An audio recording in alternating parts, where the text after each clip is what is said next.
हम यहाँ पढ़ेंगे प्लेट्स के बारे में। ठीक है, प्लेट क्या होती है? हमारी जो पृथ्वी है इसमें भूतल है, उसके अलावा समुद्र तल भी हैं। ठीक है, तो जो समुद्र तल या भूतल के जो बीच में अंतर होता है, जैसे हम देख सकते हैं कि जो भूतल होता है वह एक अलग भूखंड होता है। ठीक है, तो वह भूखंड एक अलग प्लेट के ऊपर उपस्थित है। इसी प्रकार अगर समुद्रों की बात करें, महासागरों की बात करें, तो वह एक अलग प्लेट पे उपस्थित है। तो इस प्रकार से ये प्लेट्सों की हम चर्चा करेंगे यहाँ पे, कि जो सागरीय प्लेट या महासागरीय प्लेट होती है, इसके अलावा जो भूखंड वाली प्लेट होती है, तो एक एक करके हम इन्हीं के बारे में यहाँ पे चर्चा करेंगे। तो आइए चर्चा करते हैं। सबसे पहले प्लेट में महासागरीय प्लेट।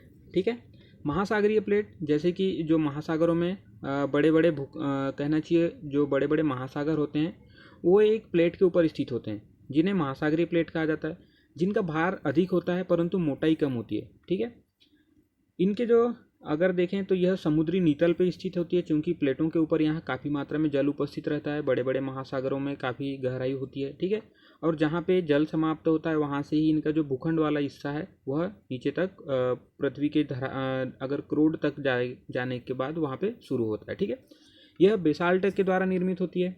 तो ये महासागरीय प्लेट हैं। ठीक है, महाद्वीपीय प्लेट काफ़ी हल्की होती है। अगर देखें महासागरीय प्लेटों की तुलना में यह ग्रेनाइट से बनी होती है, परंतु देखें कि जो हल्की तो होती है परंतु महासागरीय प्लेटों की तुलना में मोटी होती है और समुद्र तल से भी ऊंची होती है।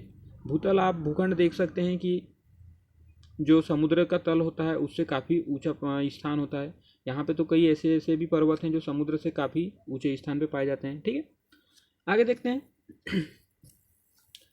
अब हम ये प्लेटों की गति देखेंगे। ठीक है, जो ओशनिक प्लेट अर्थात महासागरीय प्लेट होते हैं, जिनको हम ओ से दर्शा रहे हैं। ठीक है, इसके अलावा जो कॉन्टिनेंटल प्लेट या महाद्वीपीय प्लेट होती हैं उसे हम सी से दर्शा रहे हैं।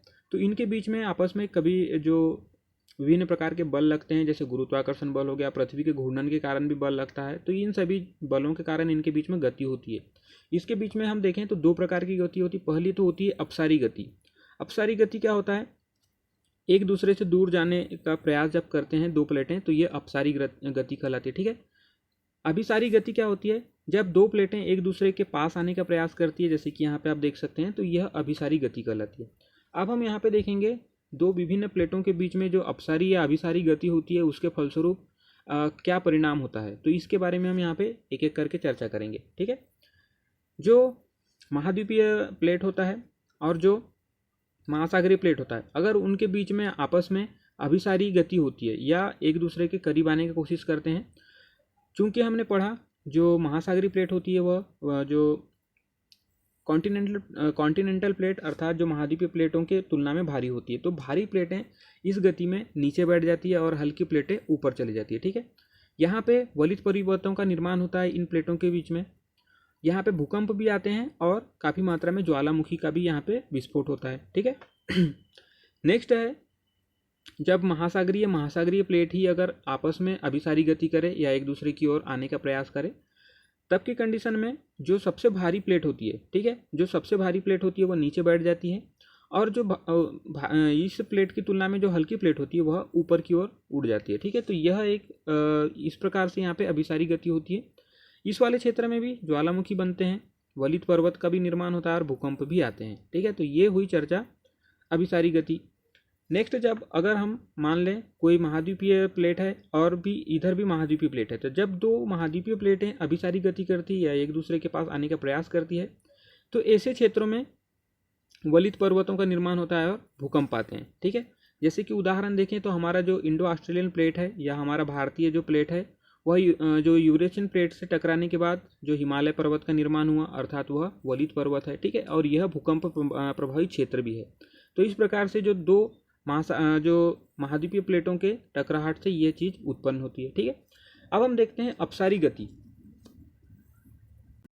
तो अपसारी गति में प्लेटें एक दूसरे से दूर जाने का प्रयास करती है। ठीक है, तो यहाँ पे हम देखते हैं जब महाद्वीपीय प्लेट और जो महासागरीय प्लेट हैं जब एक दूसरे से दूर जाने का प्रयास करती हैं, तो ऐसे जो क्षेत्र होते हैं वहाँ पे ज्वालामुखी द्वीप का निर्माण होता है। ठीक है, अगर हम देखें अगर दो महासागरीय प्लेट ही हैं और दो महासागरीय प्लेट आपस में एक दूसरे से दूर जाने का प्रयास करते हैं, तो इस क्षेत्र में भी ज्वालामुखी द्वीप का ही निर्माण होता है। ठीक है, अगर हम देखें दो अगर महाद्वीपीय प्लेटें हैं अगर ये एक दूसरे से दूर जाने का प्रयास करते हैं तो बीच में यहाँ पे समुद्र का निर्माण होता है। अर्थात ये जो दोनों प्लेटें हैं आपस में जब चिपकी रहती है तो यहाँ पे जो क्षेत्र है पूरा फील रहता है, परंतु अगर इधर उधर जो विपरीत दिशा में अगर गति कर लें तो यहाँ इस क्षेत्र में खाली स्थान प्राप्त हो जाता है जहाँ जो समुद्र का पानी यहाँ पे भर जाता है। ठीक है, तो इस प्रकार से यहाँ पे जलभराव हो जाता है और बड़े बड़े महासागरों का भी निर्माण हो जाता है।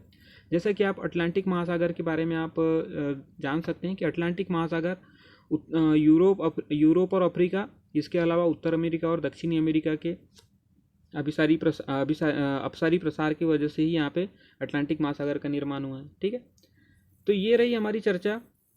हमने देखा प्लेट के बारे में, जो महासागरीय और महाद्वीपीय प्लेट और उनके बीच में विभिन्न प्रकार की गतियों के बारे में। तो ठीक है दोस्तों, अगर आपको जानकारी पसंद आई हो तो इसे शेयर कीजिए। धन्यवाद।